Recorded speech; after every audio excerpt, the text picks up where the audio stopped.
narrative. 7 years of marriage.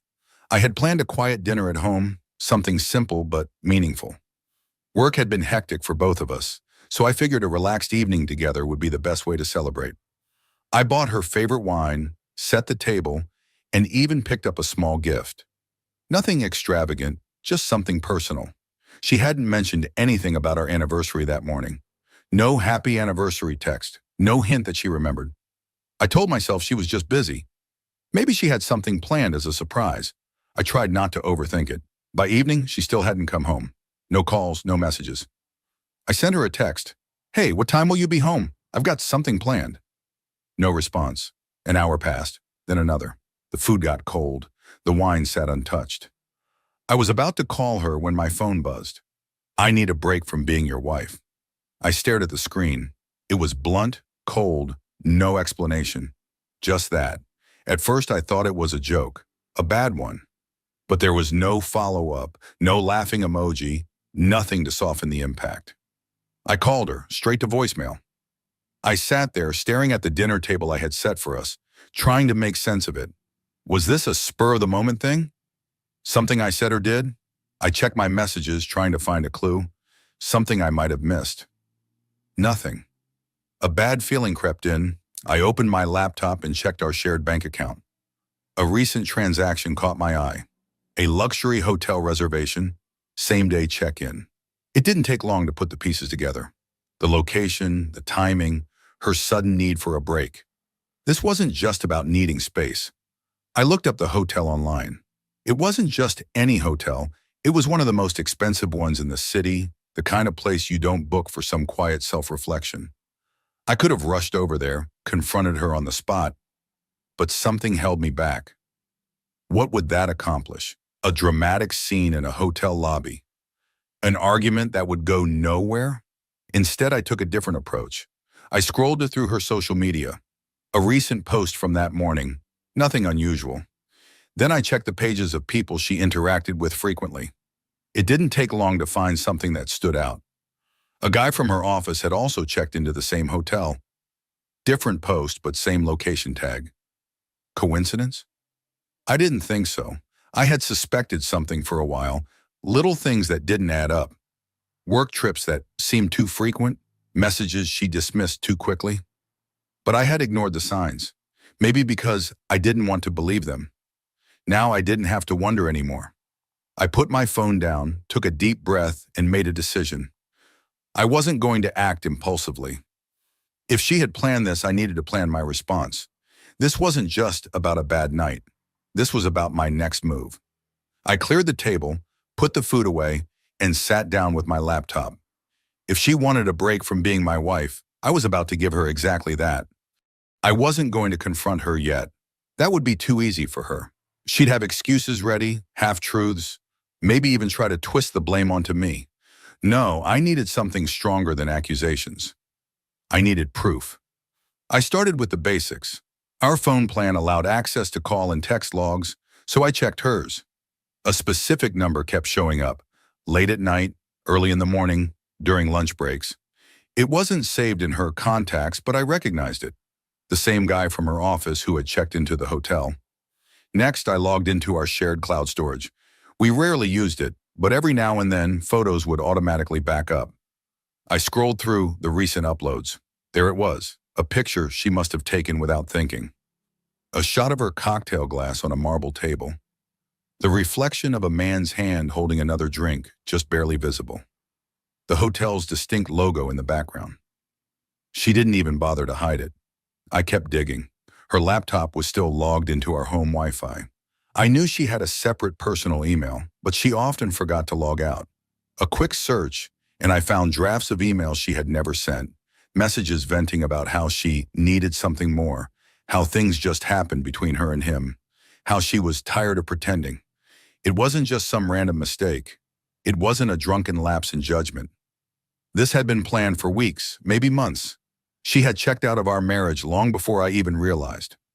I read through message after message, each one making things clearer. Their conversations weren't just casual flirting. They talked about trips they wanted to take, about how they felt alive around each other.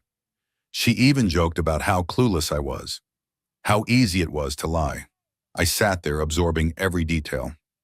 My first instinct was anger, but I pushed it aside. Emotion wouldn't help me now. Instead, I took screenshots, copied emails, backed up everything onto a separate drive.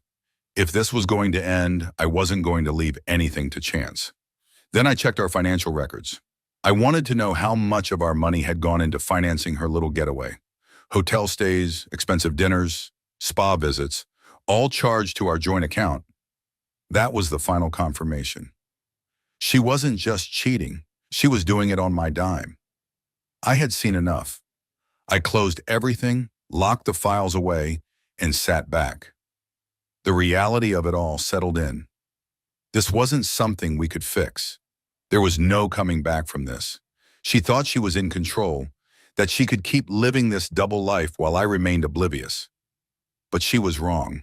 She had no idea that I knew, and that gave me the advantage. I wasn't going to yell. I wasn't going to beg for explanations. I was going to prepare. And when the time was right, I was going to make sure she never saw it coming. Knowing the truth wasn't enough, I needed to act. But this wasn't something I could rush. If I wanted to come out of this with my dignity, finances, and future intact, I had to be smart. The first thing I did was contact a divorce lawyer. Not just any lawyer. I found one with a reputation for handling cases like mine. Someone who specialized in high-asset divorces and infidelity cases. During our first meeting, I laid everything out. The messages, the financial records, the proof of her affair. He listened carefully, nodding as he went through the documents. "You have more than enough," he said. "This will work in your favor." That was exactly what I wanted to hear. We discussed strategy. I didn't want a long, drawn-out battle, but I also wasn't going to let her walk away with half of everything after what she had done. We reviewed our assets, joint accounts, investments, property. I followed my lawyer's advice to start separating finances immediately. The next step was securing my own funds. I opened a new bank account under my name only and started moving my salary into it, slowly, carefully, to avoid raising suspicion. I also went through our joint accounts and documented every transaction related to her affair. The hotel, the dinners, the gifts. She had been using our money to fund her double life. That wasn't going to sit well in court. Once my financial side was secured, I turned my focus to the house. We owned it together, but I had paid for most of it. My lawyer advised me to stay in the house and not leave under any circumstances. If she decided to walk away, that was on her. But I wasn't giving up my home without a fight. I also started gathering personal belongings, important documents, sentimental items, things I didn't want to risk losing. I packed them discreetly, storing them at a friend's place just in case. Throughout all of this, I maintained my routine. Went to work, kept up appearances, acted completely normal around her. When she sent the occasional text, I responded casually, never giving away what I knew. If she came home, I made small talk, but nothing more. She believed she was getting away with it, that I had simply accepted her need for space. What she didn't realize was that I was quietly closing every door behind her. A few days later, I set up another meeting with my lawyer to finalize the divorce papers. Everything was falling into place. She thought she was in control. She had no idea that she had already lost. She walked back into the house like nothing had happened. No apologies, no explanations. Just a casual, almost indifferent attitude, as if she had simply been away on a work trip. I heard the door open while I was in the kitchen. I didn't rush to greet her. I kept chopping vegetables for dinner, acting as if her absence hadn't even registered. "Hey," she said, setting her bag down by the door. "Hey," I replied, not looking up. There was a pause. She was expecting something. Maybe anger, maybe an interrogation. She didn't get either. She walked further in, glancing around as if checking to see if anything had changed. "How was your week?" she asked, her tone forced like she was trying to gauge my mood. "Busy," I said. "That was all." She shifted uncomfortably. This wasn't the reaction she had anticipated. No confrontation, no desperate questions about where she had been. I wasn't playing the part of the suspicious husband. I was just neutral. She tried a different approach, mentioning a long weekend with friends and how she had needed time to think. She threw in a few vague lines about feeling overwhelmed and wanting space to clear her head. I nodded. Sounds nice, I said, still not giving her what she wanted. She waited, expecting more. When I didn't ask for details, she hesitated, then finally carried her bag to the bedroom. For the next few days, she acted as if things were normal. She went to work, came home, scrolled through her phone on the couch. I kept playing my role, acting like a man who had simply accepted her version of events. I didn't ask where she had been. I didn't push for answers. I let her believe that I was exactly where she wanted me, passive, oblivious, accepting. She tested the waters a few times, throwing out small comments to see if I would react. She mentioned a coworker's name, the same one I knew she had been with. She casually talked about how stressful work had been. She even dropped hints about how we should communicate better, moving forward. Each time I gave her nothing. I could see her confidence growing. She thought she had gotten away with it, that her break had been accepted, and that I was just grateful she had come back. A couple of weeks later, she finally brought up what I had been waiting for. We were sitting at the table, eating dinner in near silence, when she set her fork down and looked at me. I've been thinking, she said carefully, maybe we should talk about what this means for us. I took a sip of water and nodded. Go on. She shifted in her seat, trying to choose her words. I think we should define what this space means. Maybe set some expectations, so we don't have misunderstandings. She thought she was leading this conversation, that she was still in control. I leaned back in my chair, keeping my expression unreadable. That's actually a great idea, I said. And just like that, she walked right into the moment I had been preparing for. She thought she was leading the conversation, that she was the one setting the terms. I let her talk. She started with vague statements about how relationships evolve and how sometimes couples need to redefine their boundaries. She spoke carefully, testing the waters, making sure she wasn't pushing too hard. I just think, she continued, that if we want to make this work, we should be open to adjustments. Adjustments. That was the word she chose. Not apologies, not accountability, just a rearrangement of the situation to fit her needs. I leaned forward slightly. And what kind of adjustments are you thinking? She hesitated, like she hadn't expected me to be this calm. Well, I needed space, and I think that's okay. I think we should both feel free to have time apart when we need it. Without pressure. I nodded as if considering her words. No pressure. Right. She relaxed, taking my response as agreement. And I know it was sudden, but I really did need that time. And maybe moving forward, we can just be a little more flexible about what we expect from each other. She was dancing around the point, trying to make it sound reasonable. She wasn't asking for a separation. She wasn't admitting what she had done. She was trying to redefine the rules so that what she had done was suddenly acceptable. I could see it in her eyes. She thought I was going to agree, that I would nod and accept whatever she was proposing because I had played along this far. Instead, I stood up, walked over to the counter, and picked up the envelope I had prepared days ago. I set it down in front of her. What's this? She asked, frowning. You said you needed a break from being my wife, I said, my voice even. I decided to make that permanent. She stared at the envelope, not moving. Then she let out a small, nervous laugh. Wait, what? Divorce papers. The color drained from her face. She opened the envelope, flipping through the pages as if she couldn't believe they were real. This isn't funny, she said. I'm not joking. Her hands started to shake. You already had these prepared? Yes. She looked up at me, finally realizing that I had known all along. You're serious? Completely. The confidence she had walked into this conversation with was gone.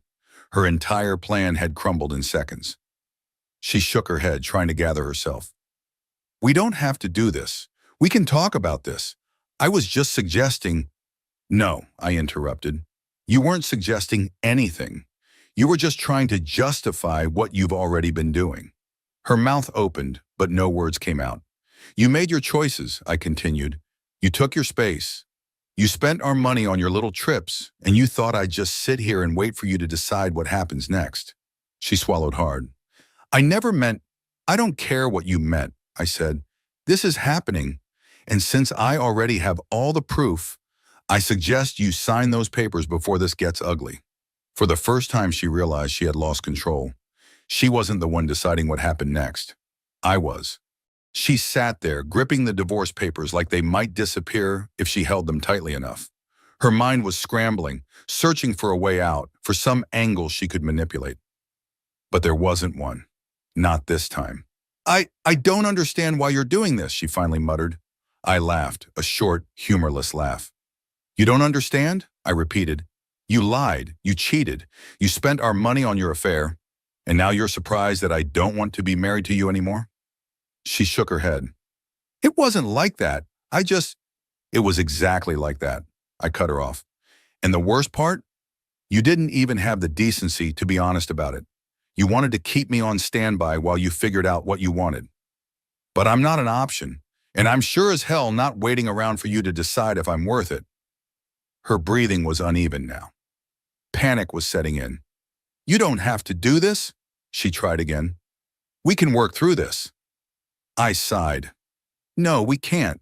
And honestly, I wouldn't want to, even if we could." She flipped through the papers again, stalling for time. "What if I don't sign them?" she asked, her voice weaker now. "Then I take everything I have to court," I said. "The messages, the bank statements, the proof that you used our money to fund your little escape. Trust me, the way this plays out is up to you, but the outcome doesn't change." Her hands clenched the papers, and for a moment, she just sat there staring at the table. Then she pushed back her chair and stormed into the bedroom, slamming the door behind her. I didn't follow. She signed the papers 3 days later. The legal process was smoother than I expected, thanks to all the preparation. My lawyer handled everything, and since I had the evidence, she didn't have much leverage. She walked away with less than she thought she'd get. Not long after, her life started unraveling. Her relationship with her coworker didn't last. He was gone as soon as things got serious. Whatever future she had imagined with him fell apart before it even began. Word spread at her workplace. People talk. Affairs between colleagues rarely stay secret for long, especially when they involve expensive hotel stays and company trips. Her reputation took a hit. Promotions she had expected didn't happen. Friends she thought were loyal distanced themselves. Meanwhile, I was free. No more second guessing. No more waiting for someone to value me the way I deserved. I focused on myself, on rebuilding my life without the weight of a one-sided marriage dragging me down. For the first time in a long time, I felt in control. Months passed. Then one evening, I was out with friends when I saw her. She was sitting alone at a small cafe, staring at her phone, waiting for a message that wasn't coming. She looked up and saw me. Our eyes met for a second. I nodded once, then turned away. She wasn't my problem anymore.